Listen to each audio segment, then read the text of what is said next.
رمضان رمضان رمضان رمضان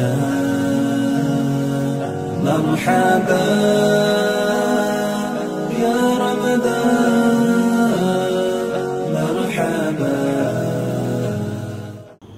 Assalamualaikum warahmatullahi wabarakatuh. Alhamdulillahi rabbil alamin wa bihi nasta'in ala umuriddin waddin. Asyhadu an la ilaha illallah wahdahu la syarikalah wa asyhadu anna sayyidana Muhammadan abduhu wa rasuluh la nabiyya ba'dah. Allahumma salli wa sallim ala sayyidina wa maulana Muhammad nuri kasari wa madadikal jari wa jama'ni bihi fi kulli atwari wa ala alihi wa sahbihi ya nur. Amma ba'd. Alhamdulillah, pemirsa TV Darussafa TV yang dimuliakan oleh Allah Subhanahu wa taala.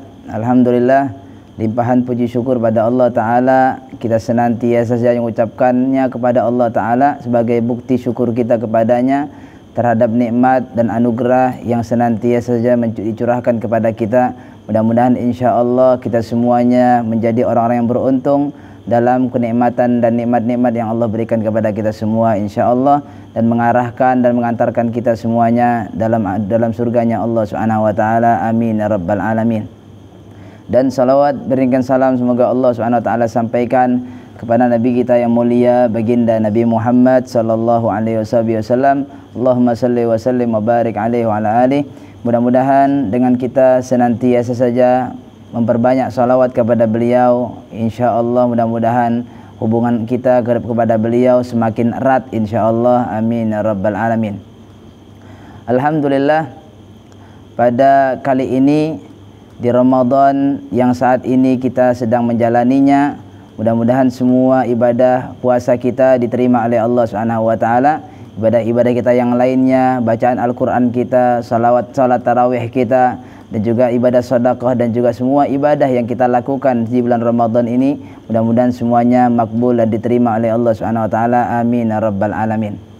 Alhamdulillah, ada hal yang terpenting untuk kita untuk kita mengetahui, karena suatu hal ini adalah menyangkut akan kerusakan dan juga hancurnya ibadah dan juga pahala puasa kita, yang sebenarnya pahala tersebut yang sangat besar, yang Allah sebutkan saking besarnya pahala yang akan Allah berikan kepada hambanya bagi orang yang berpuasa, sampai Allah nyebutkan adalah fa innahu li wa ana ajzi bih. Puasa itu adalah untukku dan akulah yang akan membalasnya. Mohon maaf, pastinya semua amal yang balas siapa lagi kalau kecuali Allah Subhanahu wa taala. Pastinya Allah SWT yang berikan balasan untuk setiap hambanya yang beramal. Tapi hadis ini, riwayat ini menyatakan bahwasanya Allah Subhanahu wa taala yang akan membalasnya. Wa ana ajiz bih, aku yang akan membalasnya.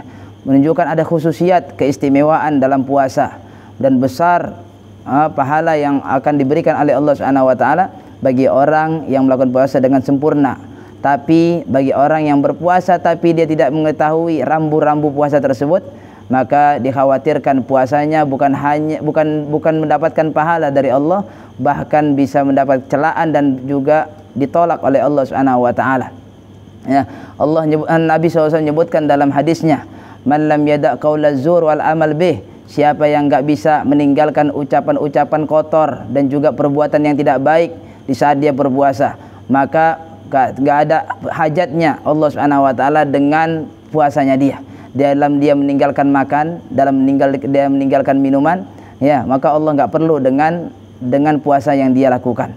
Naudzubillah min dzalik. Karena apa?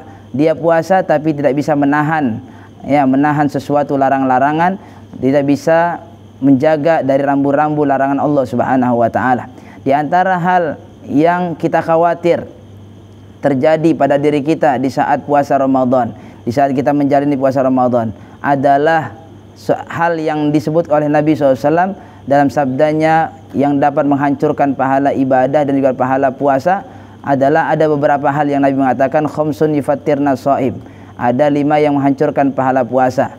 Yang pertama adalah yang berkenaan dengan lisan, yaitu ghibah, namimah, menggunjing orang lain, menggunjing orang, kemudian namimah, mengadu domba, yang ketiga berbohong, kemudian sumpah palsu. 4 ini yang disebabkan oleh lisan.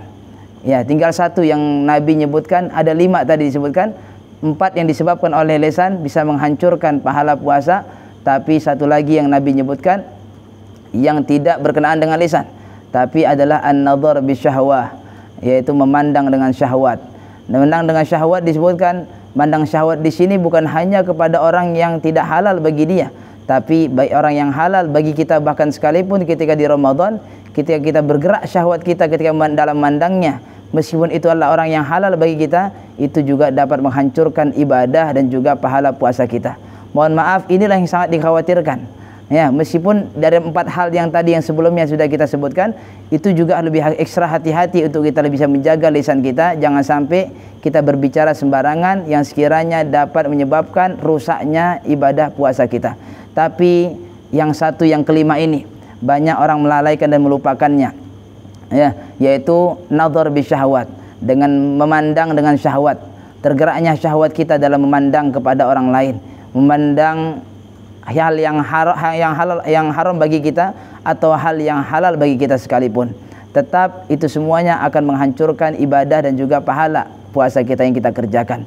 Naudzubillah min dzalik. Oleh sebab itu, ya, bagi orang yang memiliki keluarga, dia memiliki istri, dan ataupun anak muda yang belum memiliki istri, ya, tapi lebih ekstra hati-hati dalam untuk menjaga pandangannya, ya, demi kesucian dirinya, demi menundukkan pandangannya perintahnya Allah Subhanahu wa taala atas dirinya. Maka oleh sebab itu, ya, kita tekankan dalam hati, dalam niat kita dan hati kita, jangan sampai ketika menjalani puasa Ramadan kita gampang menghancurkan pahala puasa kita tersebut dengan hal-hal yang kita anggap hal itu adalah remeh, tapi hakikatnya bisa merusak semuanya ibadah kita. Naudzubillah min dzalik. Maka lebih hati-hati, bagi orang yang sudah menikah, ya, istrinya bahkan sekalipun juga ketika memandang istri dengan syahwat juga dapat menghancurkan pahala puasa kita. Maka bagaimana dengan memandang yang lain? Dengan istri saja pahala puasa kita terancam. Pahala puasa kita bisa hancur gara-gara munculnya syahwat kita ketika melihatnya. Dari sinilah banyak ulama fikih membahas tentang hukum qublah, hukum mencium, ya. Bahkan hukum mencium istri, ya, hukum mencium istri itu sampai ulama mengatakan hukumnya haram di saat Ramadan, ya, di saat puasa wajib, karena dapat menggerakkan syahwat. Ya, bergeraknya syahwat untuk itu, padahal mohon maaf istri yang halal gak usah kita cium, ya, kita apa-apain ya boleh aja, bahkan bernilai pahala.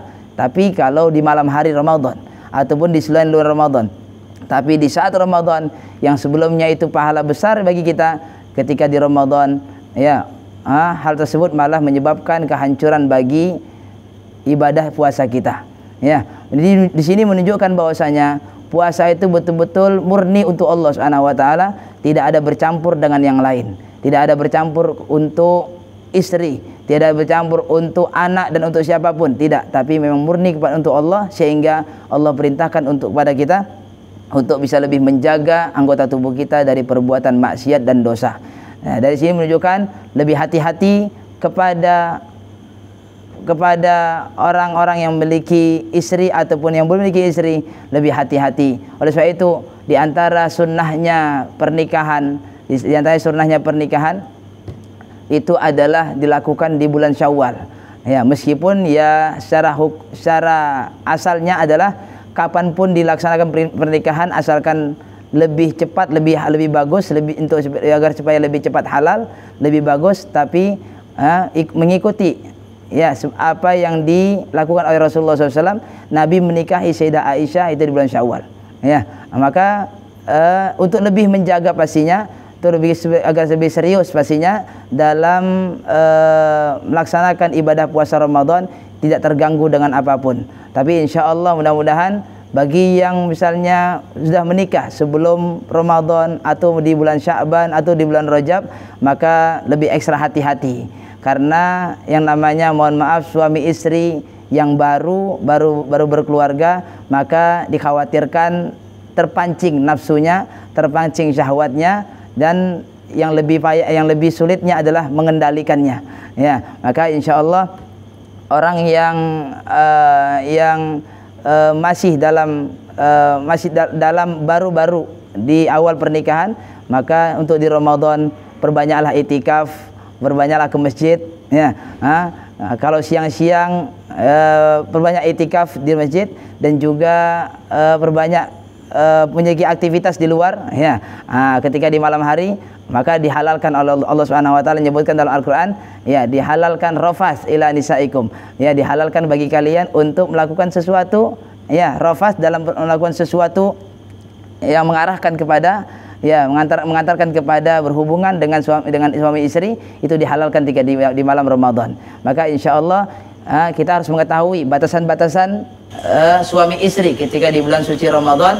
Jangan sampai dari perbuatan kita yang kita nggak tahu kemudian dapat menghancurkan pahala puasa yang kita lakukan.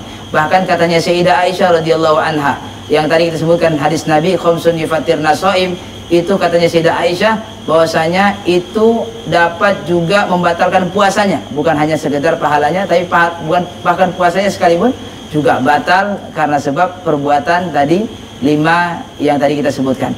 Na'udzubillah min dzalik. Maka mudah-mudahan insyaallah Allah Subhanahu wa taala memberikan taufik kepada kita untuk kita bisa menjaga diri kita, mengendalikan nafsu kita, ya, mengendalikan syahwat kita dengan baik, dan juga jangan sampai puasa kita rusak dengan perbuatan yang sia-sia yang kita lakukan, dan juga perbuatan ajakan dari nafsu kita. Insyaallah mudah-mudahan selalu dalam pertolongan Allah Subhanahu wa taala, dan mudah-mudahan puasa kita semuanya diterima oleh Allah, diberkahi kita insyaallah di bulan Ramadan, dan diberi usia yang berkah, ya, sampai kita insyaallah bertemu pada Allah Subhanahu wa taala dengan membawa ibadah dan juga dengan membawa amal yang sedikit tapi diterima oleh Allah Subhanahu wa taala. Amin ya rabbal alamin. Cukup sekian dari Al-Fakir. Assalamualaikum warahmatullahi wabarakatuh.